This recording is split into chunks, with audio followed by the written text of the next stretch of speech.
السلام علیکم۔ یہ پیاری سی جگہ کہلائی جاتی ہے جہاز بانڈہ، جو کہ اپر دیر وادی کمراٹ میں واقع ہے، اور یہاں تک رسائی کے لیے آپ 4x4 کے ذریعے پہلے پہنچتے ہیں گمشیر ولیج، اور وہاں سے پیدل ٹریک کر کے آپ پہنچتے ہیں ٹکی ٹاپ، اور وہاں سے 3 گھنٹے کی ٹریکنگ کرنے کے بعد آپ پہنچتے ہیں اس خوبصورت سی وادی جہاز بانڈہ میں۔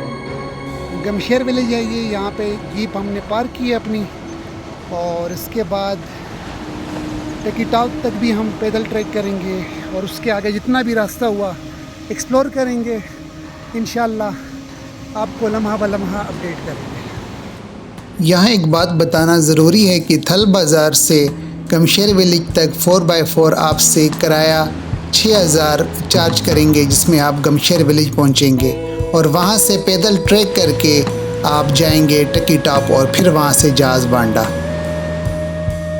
تھل بازار سے گمشیر ولیج کا فاصلہ تقریباً 10 کلومیٹر ہے، جو کہ 4x4 1 گھنٹے میں طے کرتی ہے۔ یہ ہمارے 2 ساتھی جو ہیں وہ کچروں پہ آ رہے ہیں، جو آپ ویڈیو میں آپ کو دکھا رہا ہوں، اور ابھی ٹکی ٹاپ قریب ہی ہے۔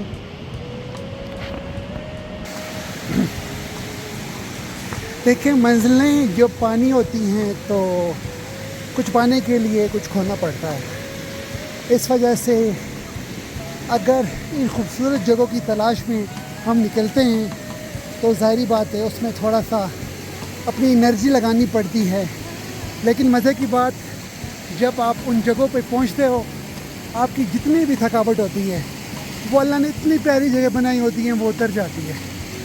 ابھی ہم ٹکی ٹاپ کے قریب ہیں، اور اس کے بعد جو ہمارا نیکسٹ ٹریک ہے وہ جہاز بانڈہ کی طرف ہے۔ گمشیر ولیج سے تقریباً 25 سے 30 منٹ کی پیدل ٹریکنگ کرنے کے بعد ہم پہنچ چکے تھے ٹکی ٹاپ کے نزدیک، اور ہمارا پلان یہی تھا کہ ٹکی ٹاپ میں تھوڑا سا ریسٹ کرنے کے بعد ہم اپنی اگلی منزل جہاز بانڈہ کی طرف بڑھیں۔ تقریباً آدھے گھنٹے کی ٹریکنگ کرنے کے بعد ہم پہنچے اپنے پہلے پوائنٹ ٹکی ٹاپ پر، اور یہاں پہ کوئی ٹک شاپ آپ کو نہیں ملے گی، اس وجہ سے اگر آپ نے کھانے پینے کی کوئی چیز لانی ہے تو وہ ساتھ لے آئیں، ادروائز اس جگہ پہ آپ کو کوئی ٹک شاپ نہیں ملے گی۔ ٹکی ٹاپ سے جہاز بانڈہ کی طرف بڑھتے ہوئے یہاں پہ ہر سائڈ پہ آپ کو گھنے جنگل نظر آتے ہیں، اور کوشش کریں کہ آپ یہ ٹریکنگ پیدل جو ٹریکنگ ہے وہ گروپ کے ساتھ کریں۔ ٹکی ٹاپ سے چڑھائی چڑھنے کے بعد ہم اپنی منزل کی طرف بڑھتے گئے، اور راستے میں ساتھ ساتھ ریسٹ بھی کرتے گئے، اور ساتھ میں اسنیک وغیرہ تھے وہ بھی کھاتے گئے، اور اپنی منزل کی طرف بڑھتے رہے۔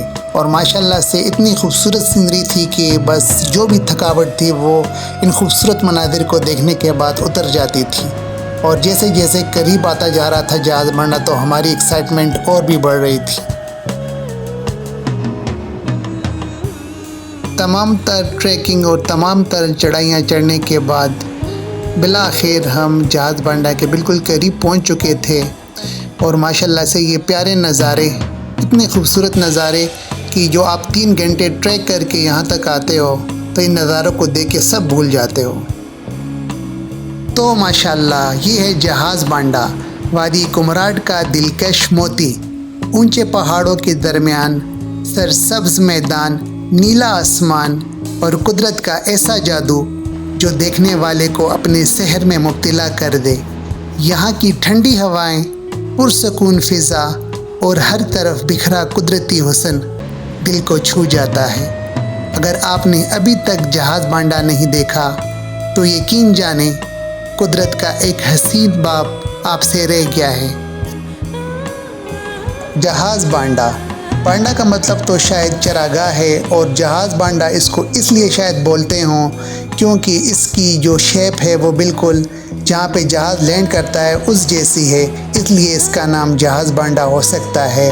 یہاں کے سرسبز میدان، بلند و بالا پہاڑ، بہتے جھرنے اور ٹھنڈی ہوا انسان کو ایک لمحے کے لیے دنیا اور مافیا سے بے خبر کر دیتی ہے۔ یہ جگہ کیمپنگ، ہائکنگ اور فوٹوگرافی کے شوقین افراد کے لیے جنت سے کم نہیں۔ خاص طور پر موسم گرما جون سے لے کے ستمبر تک یہاں آنے کا بہترین وقت ہوتا ہے۔ ہاں، سفر کچھ مشکل ضرور ہے، لیکن یقین جانیں جب آپ منزل پر پہنچتے ہیں تو آپ کی ہر تکلیف کا ازالہ ہو جاتا ہے۔ اگر آپ قدرتی حسن، سکون اور ایڈونچر کے شوقین ہیں تو آپ ضرور جہاز بانڈا آئیں، یہاں کا وزٹ کریں اور یہاں کے موسم کو انجوائے کریں۔ عقب میں موجود کنڈ بانڈا قدرت کا ایک اور حسین شاہکار۔ یہ مقام اپنی سادگی، سکون اور قدرتی خوبصورتی کی وجہ سے ہر دیکھنے والے کو اپنا گرویدہ بنا لیتا ہے۔ پہاڑوں کے دامن میں بہتے چشمے اور جھرنے ایسا منظر پیش کرتے ہیں جو روح کو تازگی اور دل کو سکون بخشتا ہے۔ کنڈ بانڈا میں بہتا ہوا پانی سبززاروں سے گزرتا ہوا جب سورج کی کرنوں سے چمکتا ہے تو یوں محسوس ہوتا ہے جیسے قدرت نے خود یہاں رنگ بھرے ہوں۔ ٹھنڈی ہوا، پرندوں کی چہچہاہٹ اور ہر طرف پھیلی ہوئی خاموشی ان لمحوں کو اور یادگار بنا دیتی ہے۔ اگر آپ ایڈونچر کے شوقین ہیں یا کچھ لمحات قدرت کی گود میں گزارنا چاہتے ہیں تو کنڈ بانڈا آپ کے لیے ایک خواب جیسی جگہ ہے، جہاں نہ صرف مناظر بولتے ہیں بلکہ خاموشی بھی کہانیاں سناتی ہے۔ جہاز بانڈا اور کنڈ بانڈا دیکھنے کے بعد یوں محسوس ہوا جیسے میں کسی خواب کی وادی سے ہو کر آیا ہوں۔ سرسبز میدان، برف پوش پہاڑ، بہتے چشمے اور وہ خاموشی جو دل کو اندر تک چھو جائے۔ ان مقامات پر قدرت اتنی قریب محسوس ہوتی ہے کہ انسان اپنے سارے غم، تھکن اور فکریں وہیں چھوڑ آتا ہے۔ یوں لگا جیسے وقت تھم گیا ہو اور میں بس فطرت کے حسن میں کھو گیا ہوں۔ اگر کبھی روح کو سکون چاہیے تو ان وادیوں کا رخ ضرور کریں، کیونکہ یہاں صرف نظارے نہیں، احساس بھی ملتے ہیں۔